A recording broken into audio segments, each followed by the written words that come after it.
السلام علیکم ورحمۃ اللہ وبرکاتہ۔ اللہ کے نام سے شروع جو بڑا مہربان اور نہایت رحم کرنے والا ہے۔ غزوہ ہند اب تک کا سب سے کنٹروورشل ٹاپک ہے ہندوؤں کے بیچ میں، جس کا ذکر سنن نسائی میں ہے، حدیث نمبر 3177۔ حضرت ثوبان رضی اللہ عنہ روایت کرتے ہیں کہ نبی کریم صلی اللہ علیہ وسلم نے فرمایا کہ میری امت کے دو جماعتوں کو اللہ سبحانہ و تعالیٰ نے آگ سے آزاد فرما دیا ہے۔ پہلا وہ گروہ جو ہند پر غزوہ کرے گا، اور دوسرا وہ جو عیسیٰ علیہ السلام کا ساتھ دے گا۔ اس حدیث میں ہند کا ذکر ہے۔ ہند، پاکستان، بھارت، بنگلہ دیش، یہ تینوں کنٹری ملا کر ہند بنتا ہے، نبی کریم صلی اللہ علیہ وسلم کے دور والا ہند۔ اس حدیث کو مس کوٹ کرتے ہوئے کئی سارے بھگواداری ہندوتو آتنکوادی اپنے جاہل عوام کے پاس جا کر کہتے ہیں کہ مسلمان غزوہ ہند کی تیاری کر رہے ہیں، وہ ان کو مار ڈالے گی۔ لیکن اس حدیث میں کہیں بھی یہ نہیں لکھا کہ غزوہ ہند ہندوؤں پر ہوگا، نہ ہی یہ لکھا کہ غزوہ ہند کسی خاص جماعت کے لوگوں پر ہوگا، بلکہ یہ ہند پر حملہ ہے۔ کئی سارے علماء کرام کا یہ ماننا ہے کہ غزوہ ہند ہو چکا ہے۔ کس نے کیا؟ وہ علماء کرام کا ماننا ہے کہ یہ غزوہ محمد بن قاسم نے کیا، حجاج بن یوسف کے آرڈر کو سن کر۔ لیکن میں ایسا نہیں مانتا۔ حالانکہ سندھ میں کئی بار عربوں نے اٹیک کیے، لیکن ان لوگوں نے اسلام کو پھیلانے کے لیے نہیں، بلکہ اپنی سلطنت کو بڑھانے کے لیے اور اپنے فائدے کے لیے ان لوگوں نے اٹیک کیا، نہ کہ شریعہ لا نافذ کرنے کے لیے۔ تو غزوہ ہند کا ہو جانا، اس بات کو کوئی اگر ڈکلیئر کرے تو میں اس سے اختلاف رکھتا ہوں، کیونکہ اس حدیث میں جب آپ سنن نسائی کی یہ حدیث 3177 پڑھیں گے تو نبی کریم صلی اللہ علیہ وسلم دو جماعت کا ذکر کر رہے ہیں جس کو اللہ سبحانہ تعالیٰ نے آنکھ سے آزاد کر دیا ہے۔ ایک وہ جو ہند پر اٹیک کرے گا، غزوہ کرے گا، غزوہ کا میں ڈیٹیل میں بھی بتاؤں گا، اور دوسرا وہ جو عیسیٰ علیہ السلام کا ساتھ دے گا، کس لیے؟ دجال کے خلاف لڑنے میں۔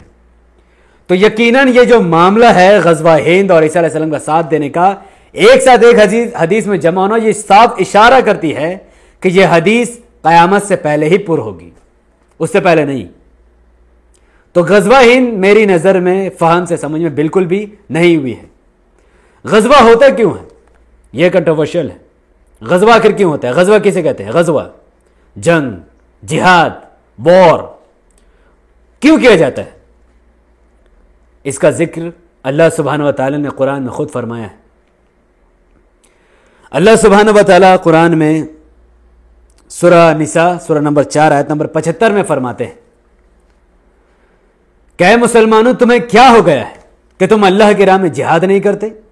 ان کمزور ناتواں مردوں، عورتوں اور بچوں کے لیے جن کو ستایا جا رہا ہے، ان کے اوپر ظلم کے پہاڑ توڑ دیے گئے ہیں، وہ رو رو کر اللہ سے دعائیں مانگ رہے ہیں کہ اے اللہ ہمارے لیے کوئی مددگار اپنی طرف سے نافذ فرما، مقرر فرما۔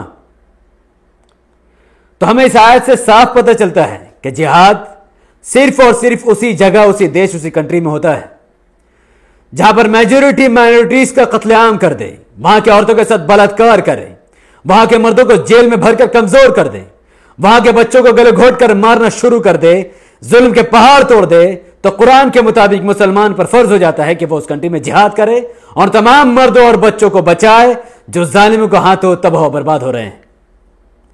قرآن میں جہاد کے بارے میں دوسری آیت کہ نبی کریم صلی اللہ علیہ وسلم نے آخر جہاد کیوں کی؟ کافروں کا سروناش کرنے کے لیے یا اس دنیا سے صفا کے لیے؟ نہیں، یہ بات، یہ مت بالکل غلط ہے جو بھگواداری سنگٹن ہندوؤں میں پھیلا رہے ہیں۔ سورہ آل عمران کی آیت نمبر 195 میں جب آپ پڑھیں گے، وہاں پر ذکر ہے کہ آخر نبی کریم صلی اللہ علیہ وسلم نے جہاد کیوں کیا۔ اللہ سبحانہ و تعالیٰ صاف صاف فرما رہا ہے کہ جو لوگ اللہ کی راہ میں ستائے گئے تھے، جو لوگوں کو گھر سے نکالے گئے تھے، جن لوگوں کو گھر سے نکالا گیا تھا، ان لوگوں نے جہاد کیا، ان کے لیے اجر عظیم ہے۔ جہاد جب مکہ میں اسلام پھل پھول رہا تھا، مکہ میں مسلمان رسول اللہ صلی اللہ علیہ وسلم کا ساتھ دے رہے تھے، اور نبی کریم صلی اللہ علیہ وسلم ایک ہی بات لوگوں کو فرما رہے تھے کہ ایک ہی خدا کی عبادت ہونی چاہیے، مورتی پوجا غلط ہے، سوتیلی ماں سے شادی کرنا غلط ہے، لڑکیوں کو زندہ زمین میں دفن کر دینا کیونکہ وہ لڑکی پیدا ہوئی غلط ہے، عورتوں کا حق مارنا غلط ہے، ودوا کو کلنگ سمجھنا غلط ہے۔ یہ بات کافر اور مشرک جو مکہ کے تھے ان کو برداشت نہیں ہوئی، چونکہ وہ میجورٹی میں تھے. تو جو بھی لوگ مسلمان بن کر ان تمام چیزوں کے خلاف احتجاج کر رہے تھے، لوگوں کو سمجھا رہے تھے، دین کی دعوت دے رہے تھے، وہ ان کو پریشان کرنے لگے، بائیکاٹ کرنے لگے، مارنے لگے، پیٹنے لگے، لنچنگ کرنے لگے. اتنا زیادہ ان لوگوں نے پریشان کیا کہ مسلمان مکہ چھوڑنے پر مجبور ہو گئے، وہ اللہ سے دعائیں مانگنے لگے. تو اللہ سبحانہ و تعالیٰ نے ان کو ہجرت کرنے کا حکم دیا. اللہ نے اس لڑائی کرنے کا حکم نہیں دیا. اللہ سبحانہ و تعالیٰ نے ہجرت کرنے کا حکم دیا کہ تم اس جگہ کو چھوڑ کر جہاں پر زیادہ ظلم ہے، تم کسی شانتی والے جگہ میں چل جاؤ اور لوگوں کو تبلیغ کرو اور لوگوں کو سمجھاؤ.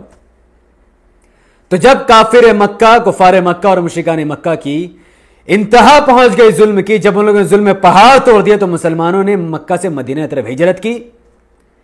مدینہ جانے کے بعد ان مسلمانوں سے ان کا معاہدہ بھی ہوا، لیکن پھر بھی ان کافر، منافق، مشرک، گھٹیا لوگوں نے، جو لوگ اللہ کا انکار کرتے تھے، ان لوگوں نے مسلمانوں کے گھروں کو لوٹا، ان کی عزت کو پامال کیا، ایگریمنٹ کو توڑ دیا، مسلمانوں کو جنگ کے لیے للکارا. جب مسلمان گھر سے نکالے گئے، دین کے لیے ستائے گئے، ان کے گھروں کو لوٹا گیا، تب جا کر اللہ سبحانہ و تعالیٰ نے جہاد کا آرڈر دیا کہ اے لوگوں تم جہاد کیوں نہیں کرتے؟ حالانکہ تم کسی چیز کو برا سمجھتے ہو، لیکن وہ چیز اصل میں تمہارے لیے اچھی ہے، اور کسی چیز کو تم اچھی سمجھتے ہو وہ تمہارے لیے بری ہے. حقیقت کا علم صرف اللہ کو ہے. تو تم جہاد کرو، جان و مال سے کرو، تن من دھن سے کرو، پورا ایمان سے کرو، اور ان لوگوں سے لڑو جو تم سے لڑتے ہیں، نہ کہ ان لوگوں سے جو تم سے لڑائی نہیں کرنا چاہتے. اور جہاد ہوا، مکہ میں ہوا. ان تمام کافروں کا سر کاٹ کاٹ کے الگ کر دیا گیا، جو سوتیلی ماں سے شادی کرتے تھے، جو پاکھنڈ مچاتے تھے، جو بچی کو زندہ زمین میں دفن کرتے تھے. جن لوگوں نے مسلمانوں کے گھروں کو لوٹا، ان سے جہاد ہوا اور ان کا قتل عام ہوا. انہی کے بارے میں قرآن میں ذکر ہے، جس کی چرچا آج بھگوادر ہندوتو نہیں کرتے. دیٹ از کال جہاد. یہی ہوا مکہ میں، اس سے زیادہ کچھ نہیں ہوا. نہ کہ ہزاروں لوگوں کی موت ہو گئی یا لاکھوں لوگوں کی موت، ایسا کچھ نہیں. جس نے تلوار اٹھائی اس سے لڑائی کی گئی. جن لوگوں نے امن شانتی کا سمجھوتا کیا، ان سے سمجھوتا برقرار رکھا گیا، نہ کہ ہر کسی کو مارا گیا. ایسا نہیں.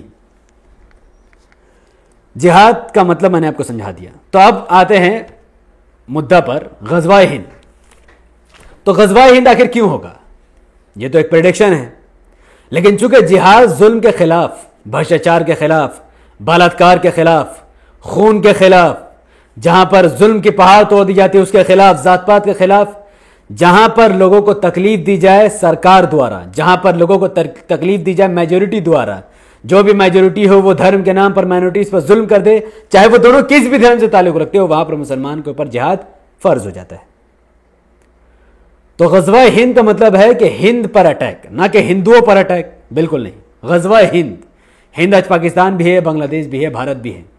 اگر حدیث فیوچر کے حساب سے ہی چلنی ہے اور یہ واقعی میں پوری نہیں ہوئی ہے تو یس، یہ غزوہ ہند بھارت کے ہی بارے میں ہے، نو ڈاؤٹ. اور ہو سکتا ہے کہ آنے والے ٹائم میں، کیونکہ بھارت میں قرضہ بہت بڑھ رہا ہے، امریکہ کے آج ہم لوگ 80 لاکھ کروڑ تک قرضے میں ہیں.